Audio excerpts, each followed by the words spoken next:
guys! Welcome sa aking YouTube channel, and for today's video, may gusto naman ako ulit i-share sa inyo kung paano ba natin ulit magagamit si GGives na pambayad.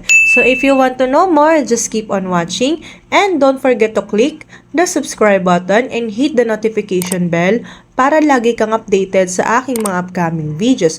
But before that, meron akong mga videos about GCash tutorials, kung paano ba siya gamitin at yung kanyang mga features. So watch nyo na lang yan guys sa aking channel at meron akong playlist niyan. So last time guys, meron akong videos kung paano ba natin gagamitin si GGives na pambayad. So nakaraan ang ginamit ko is through TikTok and through GLive. So ngayon naman, ang gagamitin ko naman para pambayad si GGives ay si Home Credit.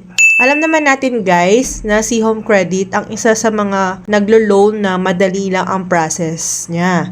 Kaya ngayon, kung meron kayong loan sa Home Credit at kailangan nyo ng pambayad, ay pwede nyo nang gamitin si GGives. So paano ba yun gamitin guys?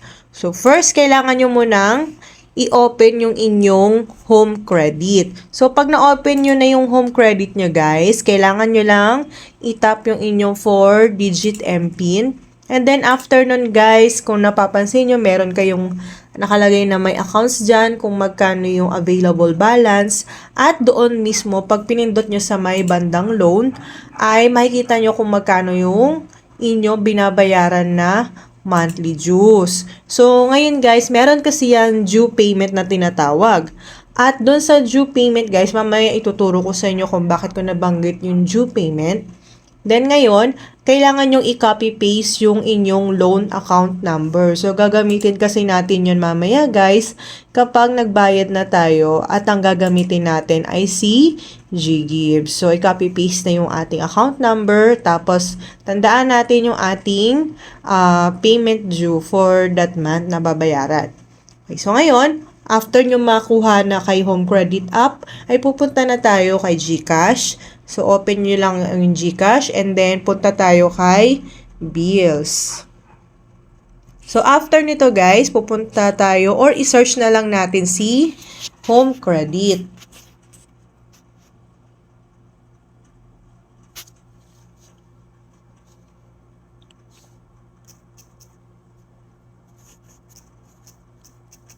Okay, so kung napapansin nyo dito guys, ay pwede natin gamiting pambayad si GGives.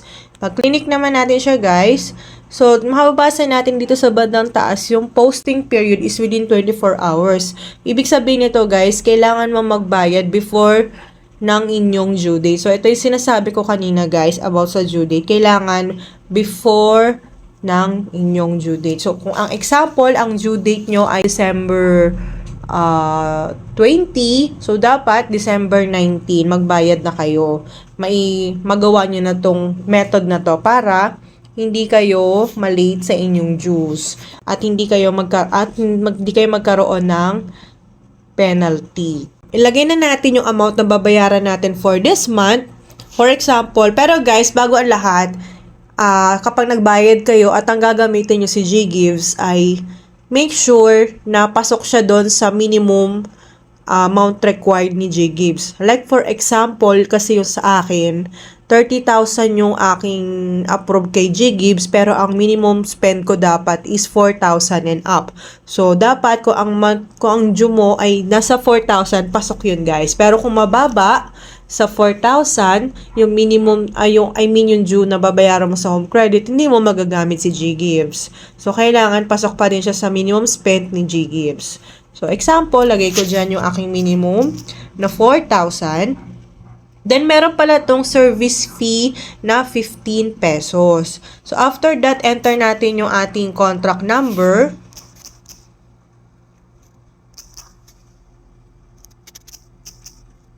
Okay, and then the mobile number. Email, optional naman siya guys. And then, optional din yung sa GInsure Bill Protect. After that, i-click na natin itong next. Ayan. So, kung napapansin nyo guys, nandito si GCash at saka si GGives. Si GCredit hindi siya available kay Home Credit. So, kung napapansin nyo, pasok siya kay GGives. Kung i-back natin siya, guys, like for example, ang due amount mo is 3,000 lang. So, try natin i-next.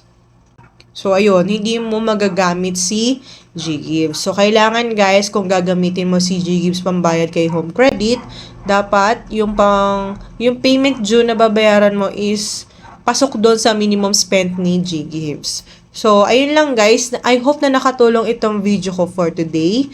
And thank you so much for watching. And don't forget to like, comment, and subscribe. Thank you so much. Bye!